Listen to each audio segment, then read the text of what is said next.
Holy moly, would you look at that? It's a lot of things on the table today. It is a very comprehensive device. This is probably the biggest smartphone I've featured, possibly ever. It's, in the old days, they would have just called it a tablet. The smartphone inside this box has a 7.1-inch display.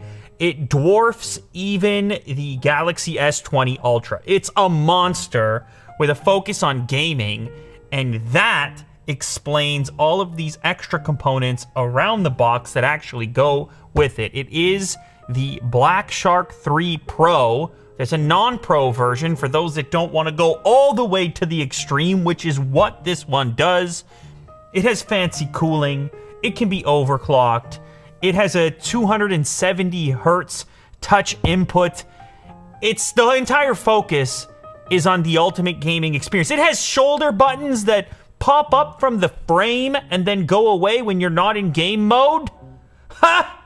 Of course, it has RGB lighting. It has this accessory over here, which gives you tactile controls if you want them. It has this giant cooling component, which actually functions as an enormous air conditioner for your device that actually works. And for some reason, they gave me two of them, one in the retail box. Am I gonna throw two coolers on a smartphone? Yeah, maybe I will.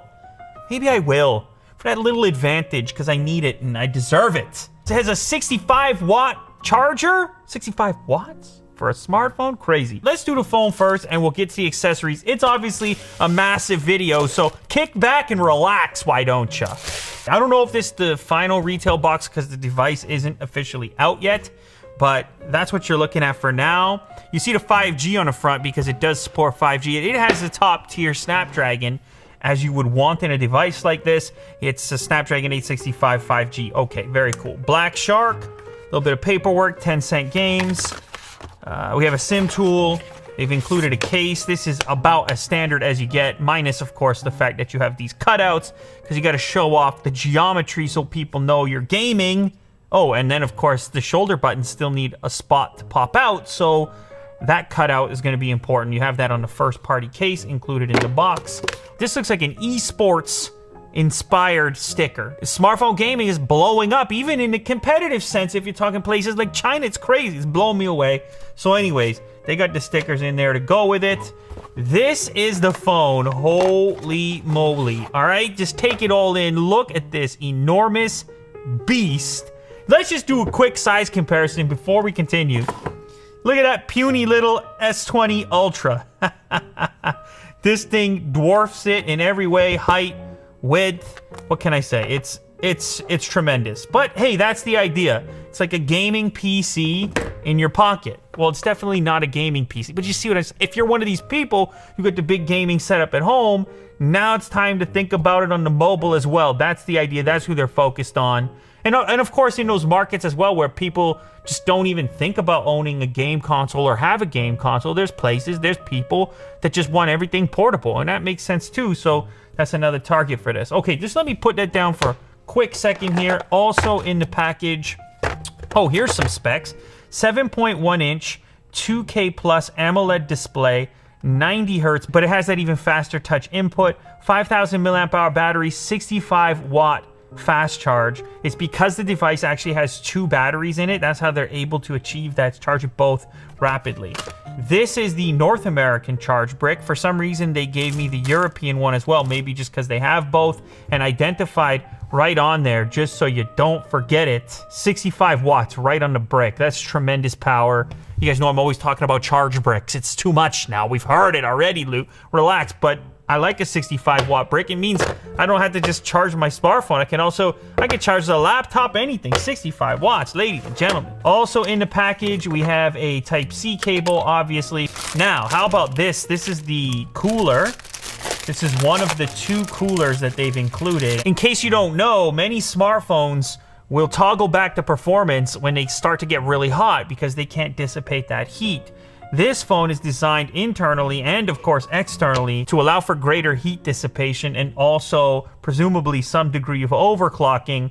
By clipping this thing on, which also happens to be powered, by the way, it has a USB Type-C connector right there, and then clipping it onto here and having it sit over top of the internal components of the smartphone, this is going to pull heat and blow it out the back and dissipate, and then also at the same time exchange that heat for cold, and this pad is going to cool down this section of the phone. What does this mean for you? Well, it means you can have longer gaming sessions, let the phone heat up, and still get the same performance. And in certain games, this phone will actually be able to deliver the high settings for those games along with 90 FPS. So you may actually be capable of taking advantage of that extra cooling. So they both have mechanical on-off switches, but they will need to be plugged into the USB cable to be operational. So you're gonna need to be in a fairly static position in order to power this up. You could power it off of a portable power bank, but I think this is more of an at-home kind of environment situation. And this is spring-loaded to fit on the phone, and you need that spring-loadedness to get around the giant phone. And then this thing is also in there because, my goodness, I mean, it's a whole accessory setup. Now, this one's a bit weird on this device because this device does have these pop-up triggers, which again, I'll show you in a moment. When I power the phone up, these actually extend out of the unit when you go into game mode, and they're tactile. It's not just a capacitive button like the other gaming phones I've looked at. If you didn't check out that recent video on the Red Magic, the new Red Magic phone, go check that out because it has a capacitive version of these buttons, which is helpful in game, certainly, but having something tactile might be even better, particularly on something as big as this phone. We'll find out. Now, Black Shark in the past has also created these analog controls. You have the shoulder buttons pop out, but then what about your joystick? Do you want an analog joystick and some dedicated buttons? They'll sell you this as well to give you kind of a Nintendo Switch-like experience on your smartphone with a 7.1-inch display. Now, there's two pieces to this particular component. The first one, it has your analog joystick. What else does it have on it? It has a couple of shoulder buttons, LBLT. It has a power switch on the bottom and its very own Type-C connector. That looks to be right to me. So that piece slides on. That's pretty cool. So it's like a ratcheting system and then a release switch. In this situation, you would still use your top right. You would now skip your left side shoulder button, and instead you would be utilizing LBLT. So you'd get an extra button there from what you have on this side. I mean, your whole rig, if you get this thing all kitted up, you could have that on the one side.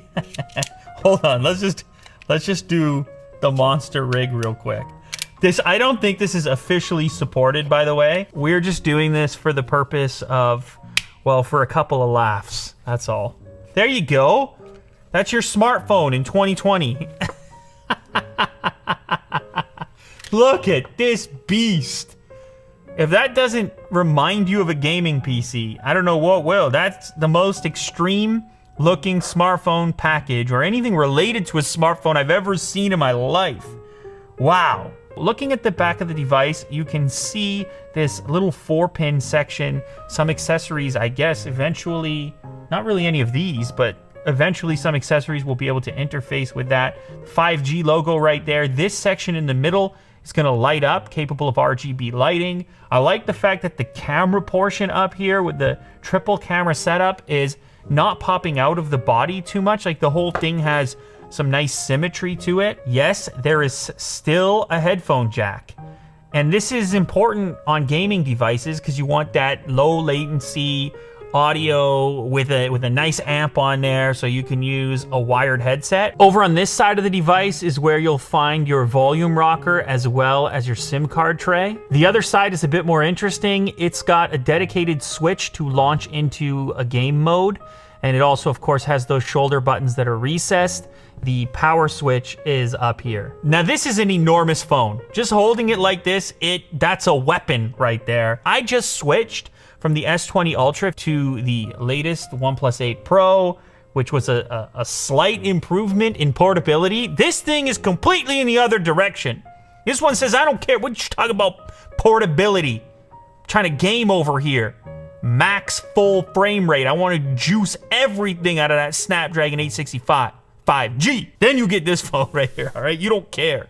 The coolers and everything. Once you're carrying these things around, you tell me you care about a slim phone? I doubt it. Part of the reason that this phone is so big is also because it has these stereo speakers facing at you. When it comes to gaming, all of a sudden, I feel like you have a real proposition for why a phone should be huge. You've got to deal with cooling, you've got to deal with sound, you've got to deal with battery life. Like, these are all of a sudden, now you're saying to yourself, all right, this is a proposition I'm willing to hear. And I should also mention that for some reason, by default, it was only in 60 hertz. Straight out the gate. You jump into settings, you want to go to display and make sure that you are into 90 hertz, and you flick the little switch on the side, and all of a sudden you go into this shark space. Now, I've got a few different games installed. There's, of course, Call of Duty Mobile. You have PUBG Mobile. Bullet Force, because it's one of those titles, it's a first-person shooter, but it's one of those titles capable of going up beyond 60 FPS. I do expect that to change as these types of phones become more popular and people are starting to ask for those higher frame rates and have the refresh on a device that's actually capable of taking advantage. There is tremendous configuration on a per game basis. I can clock up the performance on a particular title. I can modify my display settings. Touch sensitivity controls the ability to turn off edge anti-mistouch or turn on anti-mistouch. Your palm taps an on-screen control. I mean, it's a lot of features in here that are specific to gaming and are things you didn't realize were annoying until you've messed with the feature, and then you realize it straight away. Priority stuff for background traffic, which you can limit. You can limit your external notifications. On a per game basis, there are device settings for the accessories, whether it's this particular controller, a keyboard style controller, the cooler, or your gaming headset that you have associated with that particular. These are things that you can adjust system-wide through the Shark Arsenal, as they're calling it, or you can adjust it on a per game basis. This is quite different than some of the other implementations that you've seen out there, whether it's through some sort of accessory or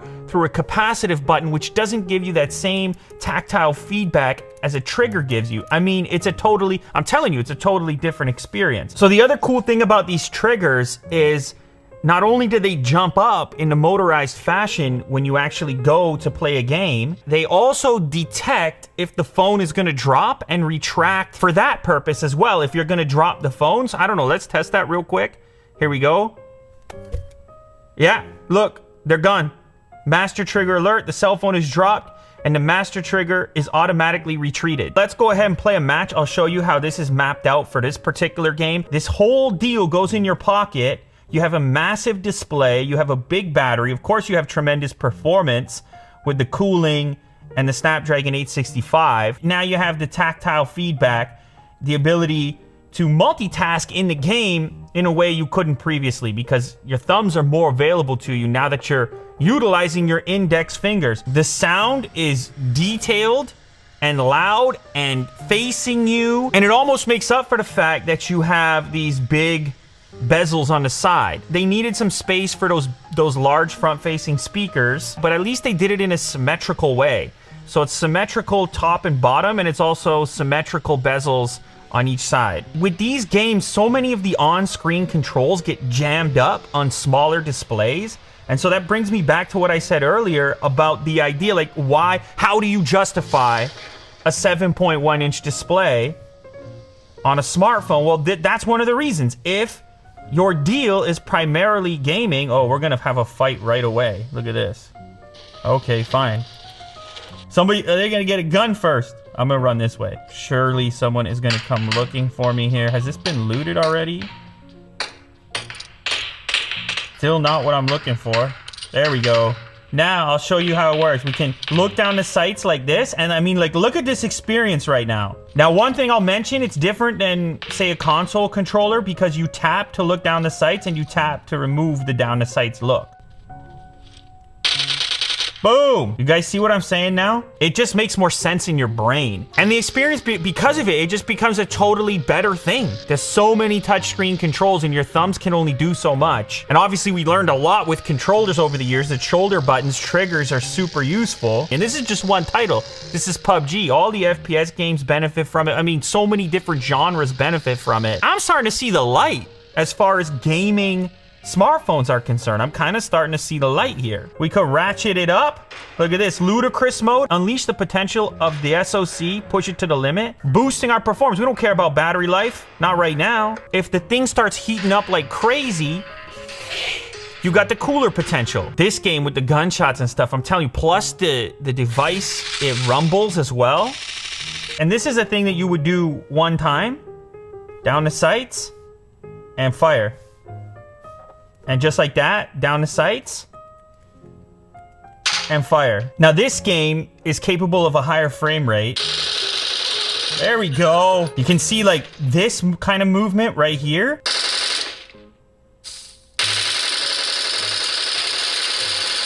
Having the shoulder buttons lets your thumbs focus on the important part.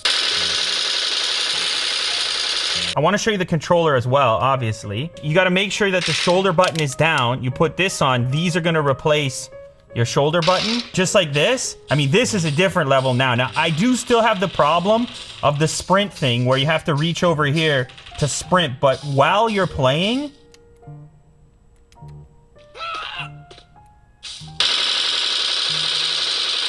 now that at that point, once I have this thumbstick, I really start to feel like it's an advantage. Because it's just that fine-tuning, fine movement. I mean, you get the idea. There's many different ways to use it. They're trying to figure out, they're trying to land on sort of the ultimate scenario for how to interact with mobile games. And each mobile game is different, so it's requiring these kind of sophisticated approaches from the smartphone makers to give you different control schemes, letting you map out your hardware to your particular title you're playing. And it is a bit of a headache, certainly when you install a game. That said, once you have a configuration in there and saved, it's just a matter of booting up the game from within your Shark space. Start playing with the shoulder buttons, say, hey, that feels great, and then maybe upgrade to the accessory after the fact.